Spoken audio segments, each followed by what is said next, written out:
स्वागत है आप सबका। आज का हमारा अध्ययन का बिंदु है विसर्ग संधि। देखिए, जिस प्रकार से हमने अच संधि और हल संधि के भेदों को पढ़ा है, उसी प्रकार से हम विसर्ग संधि को भी विभिन्न भेदों के माध्यम से समझेंगे। देखिए, विसर्ग संधि का पहला भेद आ रहा है हमारे यहां पे सत्व संधि। अब देखिए, विसर्ग के नाम से ही यहां कंफर्म हो रहा है कि विसर्ग को आधार मान करके जो भी कार्य होगा, विसर्ग को आधार मान करके होगा। चाहे विसर्ग का स हो, विसर्ग का विसर्ग हो, विसर्ग का र हो, विसर्ग को उ हो करके ओ हो, या विसर्ग का लोप हो, जो भी कार्य होगा विसर्ग को ही होगा, विसर्ग को आधार मान के ही होगा। अब देखिए, सत्व संधि आ रहा है, पहला भेद हम पढ़ रहे हैं, और सत्व नाम से ही यहां पे इस संधि की पहचान हमें हो रही है कि विसर्ग का क्या होगा, स होगा। अब स कौन कितने अपने 3 स हैं, हम तीनों स को ही यहां पे लिख लेते हैं। देखिए, विसर्ग को वास्तविकता में देखा जाए तो यही स होता है, लेकिन हम हर संधि के अंतर्गत ईशुत्व संधि और इष्टुत्व संधि का अध्ययन किया है। ईशुत्व संधि क्या कहती है? अगर पीछे चवर्ग होगा तो वहां पे ये तालव्य स होगा, अगर टवर्ग होगा तो मूर्धन्य स होगा। तो ये भी हमें याद रखना है इस संधि में। अब देखिए, पहले हम नियम देखते हैं। नियम आ रहा है कि प्लस से पहले विसर्ग हो। कोई शर्त नहीं है कि विसर्ग से पहले स्वर हो, क्या हो, कोई भी शर्त नहीं है। साफ साफ कह रहा है कि विसर्ग हो और विसर्ग के बाद में वर्ग का पहला या दूसरा वर्ण हो, या फिर तीनों स हो, या फिर क्या हो, तीनों हमारे स हो। स हो तो ध्यान देना, वर्ग का पहला दूसरा वर्ण हो या फिर तीनों हमारे स हो, तो इस विसर्ग के स्थान पे क्या हो जाता है, ये वाला स होता है। ध्यान देखना, मूर्धन्य स भी नहीं हो रहा है और तालव्य स भी नहीं हो रहा है, अपितु दंत्य स हो रहा है, तो स हो जाता है। अब देखिए, एक बात हमारे यहां समझ में आ गई। अब यहीं पे जब हम हल संधि पढ़ के आए तो हल संधि का क्रमांक यहीं पे लिख लेते हैं कि ये जो तालव्य स है, दंत्य स है या मूर्धन्य स है, बोले ये कहां कहां होते हैं। तो देखिए, सबसे पहले हम बात कर रहे हैं इस स की। बोले ये स कब होगा, वो देखिए, ये स जब होगा जब पीछे तवर्ग होगा। और अगर हम बात करें तालव्य स की, देखिए दंत्य स हो गया, तालव्य स कब होगा, ये स जब होगा जब पीछे चवर्ग का कोई वर्ण होगा। और ये मूर्धन्य स कब होगा, मूर्धन्य स जब होगा जब पीछे टवर्ग का कोई वर्ण होगा। अब आप यहीं पे ध्यान दे लीजिए कि विसर्ग के बाद में वर्ग का पहला दूसरा अक्षर इसने बोला, अगर तवर्ग आ रहा है तो ये स कर देना है विसर्ग को डायरेक्ट ही।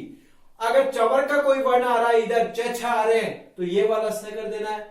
अगर टवर्ग का वर्ण आ रहा है तो ये स कर देना है। एक बात और यहीं पे लिख लो, वो मैं अलग से लिखा रहा हूं। देखिए, प्राय हिंदी में भी आता है कि विसर्ग हो, या हम कह सकते हैं यू के बाद में विसर्ग हो। और विसर्ग के बाद अगर देखो, 2 वर्ग और बच गए ना, क ख और प फ हो, तो भी इस विसर्ग को कौन सा स होगा, ये मूर्धन्य स होगा। ये याद रखना आप बात को। अब देखिए, ऐसे तो क ख और प फ आ रहा है, तो जो अर्ध विसर्ग था हमारा जीवा मूल्य और उपदमानी, वो स्थिति भी होती है, लेकिन रीट में इतना हार्डली नहीं पूछा जाता, सीधा सीधा पूछा जाता है। तो आप ये बात भी यहाँ पे याद रख लें। अब देखिए, हम उदाहरणों के माध्यम से समझते हैं। देखो, पहला उदाहरण आ रहा है विष्णु हो प्लस त्राता। अब देखिए, त्र में कौन कौन से वर्ण हो गए, त और र, तो पीछे क्या आ रहा है, त आ रहा है। अब वास्तविकता में देखते हैं ना, तो विसर्ग को यही से होता है। फिर इस स को इष्टुत्व कार्य, इष्टुत्व कार्य, जो इष्टुत्व संधि थी, इष्टुत्व संधि थी, वो संधियां फिर होती है, फिर जाकर के होता है इससे अच्छा हमने डायरेक्ट ही लिख लिया कि अगर विसर्ग के बाद में चवर का वर्ण होगा तो ये स करेंगे, टवर का होगा तो ये करेंगे, टवर होगा तो ये करेंगे, अगर कै ख या प फ होगा तो ये करेंगे। हमने सीधा सीधा लिख लिया है।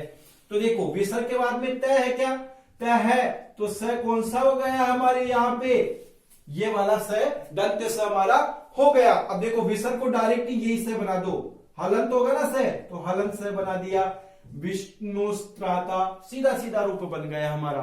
संधि विच्छेद होगा तो यहीं से हमारा क्या हो जाएगा, संधि विच्छेद हो जाएगा। अब देखिए दूसरा उदाहरण आ रहा है, नमः प्लस ते। अब देखो पीछे भी तवर्ग आ रहा है क्या, तो विसर्ग को कौन सा होगा, कौन सा स होगा। देखो ये स्थिति हमारी होनी चाहिए पहला और दूसरा वर्ण और तीनों से, तो ये पहला वर्ण आ रहा है, इधर भी पहला वर्ण था, तो विसर्ग को क्या हो गया, यहां पे भी दंत से हो गया है नमस्ते। देखिए डायरेक्ट बनाइए, अगर जब हमें इतना कुछ मालूम पड़ गया ना तो पहले हम ये स करें फिर ये करें, इतना कोई जरूरी नहीं है करने की। अगर समझ में आ रहा है तो सीधा सीधा बनाइए इसको। अब देखिए तीसरा उदाहरण आ रहा है, राम है प्लस च। अब देखिए पीछे पहला या दूसरा वर्ण आना चाहिए, हमारा आ गया है। अब देखिए चवर्ग आ रहा है, तो चवर्ग में से कौन सा होगा, ये होगा। अगर हम वास्तविकता में देखें तो पहले विसर्ग को ये स हो रहा है, फिर चवर्ग आ रहा है, तो फिर हमारी ईसुत्व संधि होकर के ये स होगा, तब जाकर के हमारा रामस्व उदाहरण बनेगा। लेकिन हमें इतना क्यों फंसना है, मैंने जब डायरेक्ट आपको बता दिया कि विसर्ग के बाद में तवर्ग हो तो ये स बनाइए, चवर्ग हो तो ये स बनाइए, बाकी टवर्ग कै या प आ रहे तो आपको यही से बनाना है, यही बात याद रखो। तो चवर्ग आ रहा है तो हमने क्या कर दिया, इस विसर्ग के स्थान पे देखो स तो यही होगा, लेकिन बाद में सूत्र संधि होकर के हमारा ये स हो रहा, तो हम डायरेक्ट यही से बना देते हैं रामस्य। विसर्ग को यही से हमने डायरेक्ट बना दिया है। ऐसे ही एक मूर्धन्य से वाला उदाहरण भी देख लेते हैं।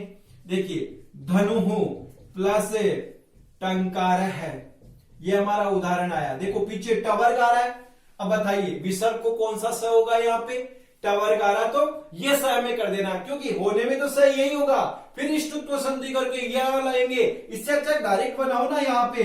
तो धनुष टंकार है, जब मैंने बता दिया हम संधि पढ़ के आ गए हैं, तो कुछ सीधा वाला तरीका भी हमें आना चाहिए। अब आपको ये बात अच्छे से इन उदाहरणों से समझ में आ गई होगी कि तवर्ग होगा तो कौन सा स है, चवर्ग होगा तो कौन सा स है, और टवर्ग आ रहा है तो कौन सा स हमारा यहाँ पे हो रहा है। देखिए ऐसे ही आगे उदाहरण आ रहा है, क है प्लस चित्त।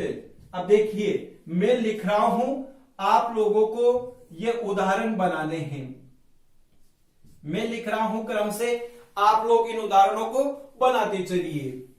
निहि प्लस छल,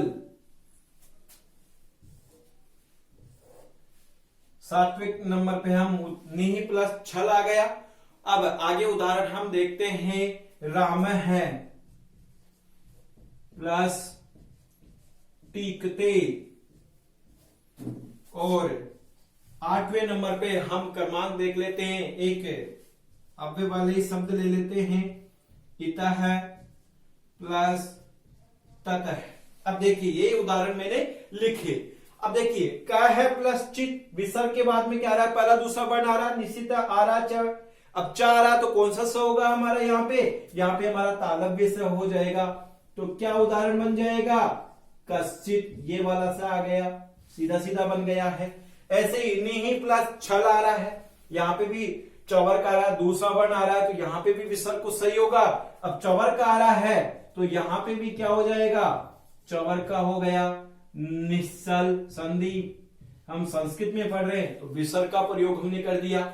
ऐसे ही राम है प्लस टीकते आ रहा है, टवर्ग आ रहा है, तो विसर्ग को से कौन सा हो जाएगा, यहाँ पे मूर्धन्य हो जाएगा टवर्ग के साथ, तो रामस टीकते हमारा संधि पद बना। जैसे ही इतः प्लस ततः, अब देखो तवर्ग आ रहा है तो विसर्ग को से कौन सा होगा तवर्ग के साथ, ये वाला होगा। तो हमारा उदाहरण क्या बना यहाँ पे, इतस्ततः है। इस प्रकार से हमने इन 8 उदाहरणों के माध्यम से इनको देखा है।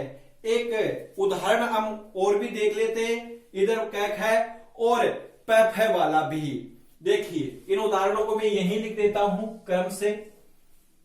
देखो उदाहरण आ रहा है निहि प्लस फलम।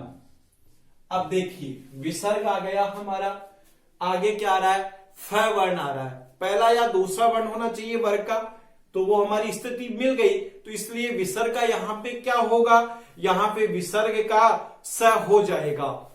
अब देखिए विसर्ग का स हो जाएगा, विसर्ग से पहले ई भी है, ए या ओ होना चाहिए।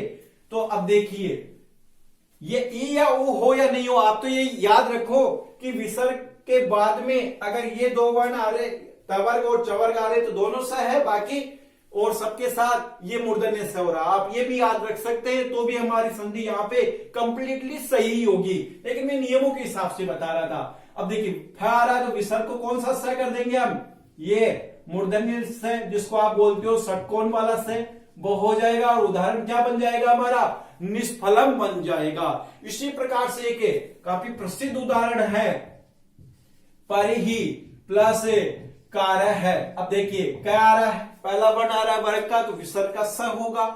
अब क्या वर्ण आ रहा है, तो क्या होगा, ये स होगा, क्योंकि विसर्ग से पहले ईयू भी है, तो डायरेक्ट कर दीजिए आप ये वाला स, और रूप हमारा क्या बन गया है, परिष्कार बन गया है। इस प्रकार से ये हमने 10 उदाहरणों के माध्यम से इस सत्व संधि को पढ़ा है। लेकिन देखिए 2 उदाहरण और आते हैं, वहां पे जाकर के फिर हम कंफ्यूजन हो जाते हैं कि सर एक पुरस्कार शब्द बनता है, पुरः प्लस कार्य क्या आ रहा है, तो वहां पे आपने दंते से क्यों किया, मूर्धन्य से क्यों नहीं किया, और एक आ रहा है नमः प्लस कार्य, तो वहां पे भी नमस्कार है बनता है, वहां पे भी हम दंते से ही करेंगे, मूर्धन्य से नहीं बनाएंगे। इसके क्या कारण है वो भी हम लिखते हैं, पहले इनको लिखिए उदाहरणों को अच्छे से।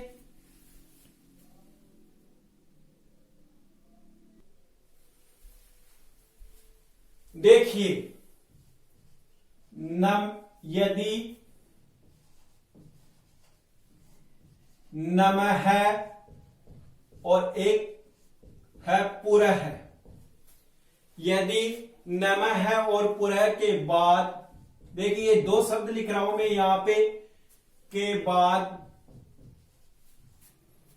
कै ख कै या ख हो, या प या फ, ध्यान देना, कै ख या प फ होने पर भी,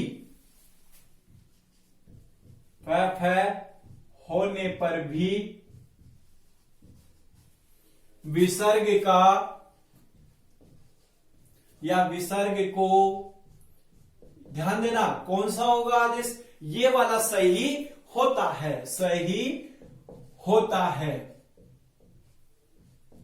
देखो इसके लिए हमने एक अलग से लाइन लिख दी है यहां पे कि अगर नमः शब्द आ रहा है या पूरा आ रहा है, तो वहां पे चाहे आगे कैक है या पैफई क्यों ना रहो, आपको विसर्ग को ये वाला सही करना है। और 2 उदाहरण में बता भी रहा था आपको, एक तो आ रहा है पुरः प्लस कार्य है, और दूसरा उदाहरण हमारा आ रहा है नमः प्लस कार्य है। इस प्रकार से हमारे 2 उदाहरण आ रहे। अब देखिए क्या आ रहा है, लेकिन पूरा आ गया और नमः आ गया, तो हम स कौन सा करेंगे, ये दंत से ही करेंगे, तो पुरस्कार है, ये सीधा बन गया, और यहां पे क्या बन जाएगा, नमस्कार है। इस प्रकार से हमारा यहाँ पे संधि पद बन जाएगा। अब देखिए हमारी ये संधि यहाँ पे संपूर्ण भी हो गई है। अब सत्व संधि में क्या नियम है, विसर्ग को स होता है।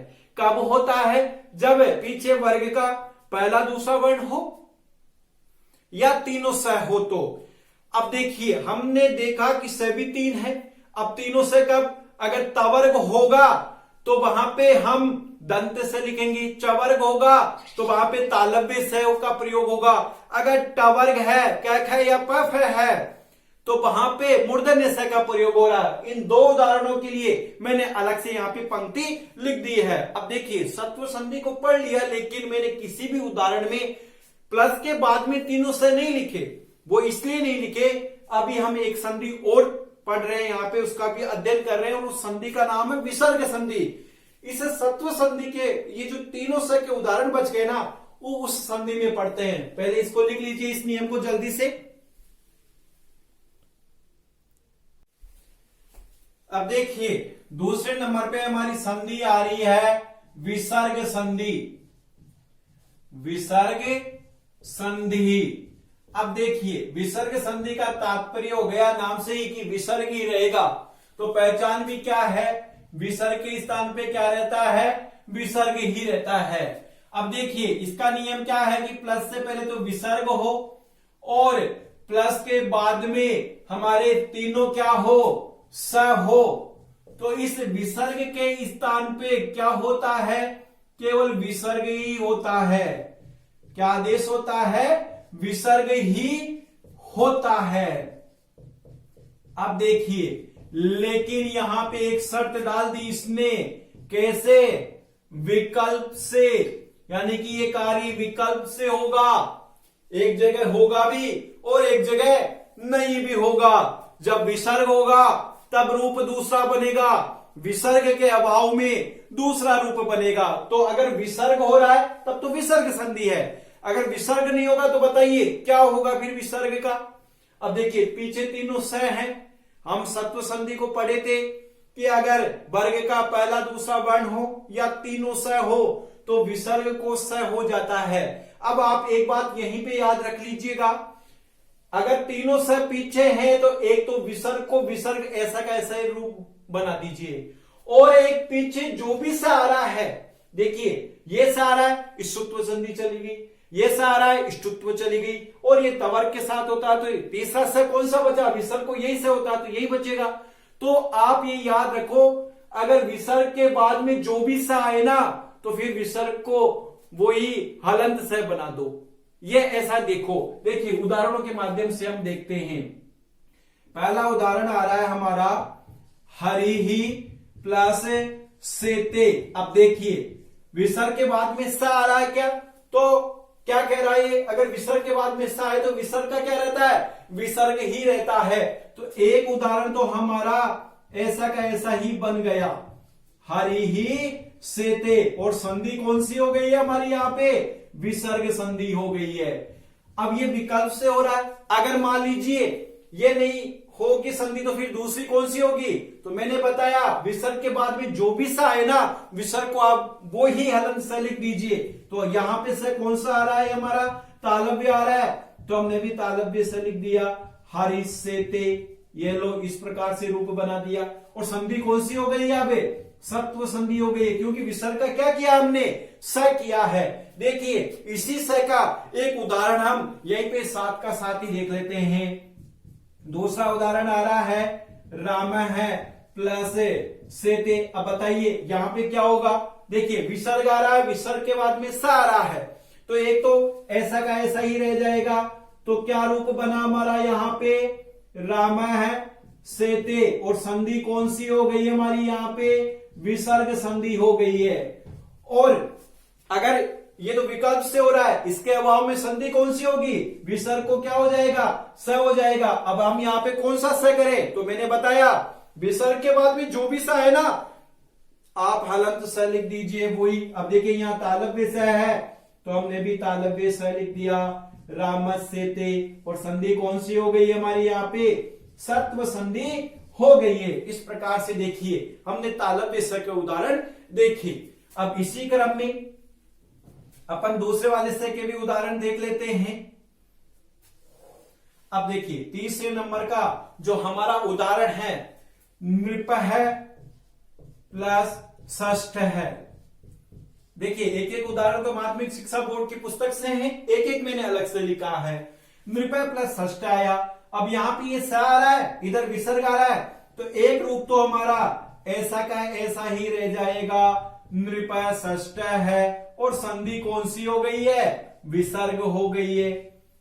और एक रूप क्या बनेगा यहाँ पे, मैंने बताया विसर्ग के बाद में, देखो ये तो विकल्प से हो रहा है, विकल्प के अभाव में क्या होगा, पीछे जो भी सा है ना आप वही सा लिख दीजिए। आप यहाँ ये दिमाग में लगाइए कि इष्टुत्व संधि होगी कि इष्टुत्व संधि होगी, इतना हमें सोचने की आवश्यकता नहीं है, सीधा सीधा ही काम हो रहा है। जो भी सा है आप वही सा लिख दीजिए हलंत, तो नृपय षष्ठ है, इस प्रकार से रूप बन गया।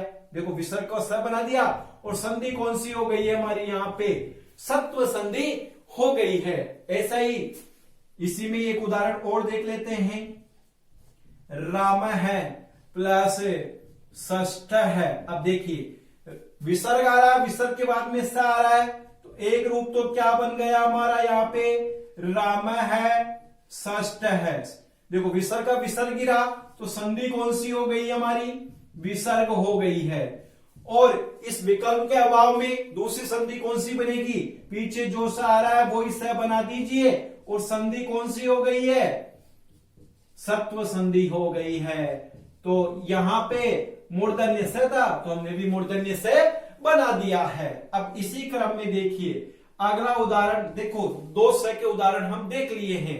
अगला उदाहरण हम देखते हैं दंत स का, निहि प्लस संदेह है। उदाहरण हमारा आया, विसर्ग के बाद में ये वाला स आ रहा है, तो विसर्ग को क्या रह जाएगा, एक रूप तो विसर्ग को विसर्ग ही रह जाएगा, निसंदेह है। इस प्रकार से हमारा संधि पद बना और संधि कौन सी हो गई यहाँ पे, विसर्ग हो गई है। और एक पीछे जो सा आ रहा है विसर्ग को वही से बना दीजिए, तो क्या बन गया, निसंदेह है। तो विसर्ग को क्या हो गया है, स हो गया है। तो संधि कौन सी हो गई हमारी यहाँ पे, सत्व संधि हो गई है। इसका एक उदाहरण और देख लेते हैं, निहि प्लस सारा है। अब देखिए सारा है तो एक तो विसर्ग का विसर्ग रह जाएगा, अगर पीछे सा आ रहा है तो निस्सार है। संधि कौन सी हो गई हमारी यहाँ पे, विसर्ग हो गई है। और एक क्या हो जाएगा, जो भी देखो ये तो विकल्प से हो रहा है, विकल्प के अभाव में विसर्ग को क्या होगा, स होगा। तो पीछे जो भी सा आ रहा है वही हलन से लिख दीजिए विसर्ग के स्थान पे, निस्सार रूप बना और संधि कौन सी हो गई है, सत्व संधि हो गई है। इस प्रकार से हमारी ये विसर्ग संधि संपूर्ण हो गई है। अब देखो इस विसर्ग संधि में क्या याद रखना है, विसर्ग के बाद में अगर तीनों स आ रहे हैं तो विसर्ग के स्थान पे विसर्ग ही रहता है, विसर्ग के स्थान पे विसर्ग ही आदेश होता है। तो एक रूप तो ये बन गया, विसर्ग को विसर्ग ही रखना है। अगर पीछे तीनों स आए तो संधि कौन सी होगी, विसर्ग होगी। लेकिन ये कैसे होता है, विकल्प से होता है। अब इसके अभाव में, विकल्प के अभाव में कौन सा रूप, वही सत्व संधि वाला रूप, तीनों स उसमें दे रखे थे नियम में। अब यहां पे एक बात याद रखना, जो भी स विसर्ग के बाद में आ रहा हो, अगर आप विसर्ग को स कर रहे हो तो वही स बना दीजिए। अब इस प्रकार से संधि बिल्कुल सरल हो गई है हमारे लिए।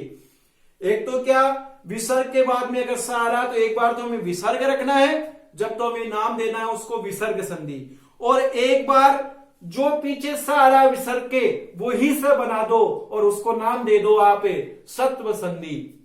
इस प्रकार से हमने आज 2 संधियों का अध्ययन किया है, एक सत्व संधि और दूसरे नंबर पे विसर्ग संधि का।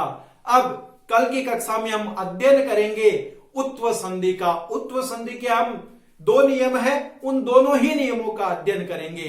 धन्यवाद।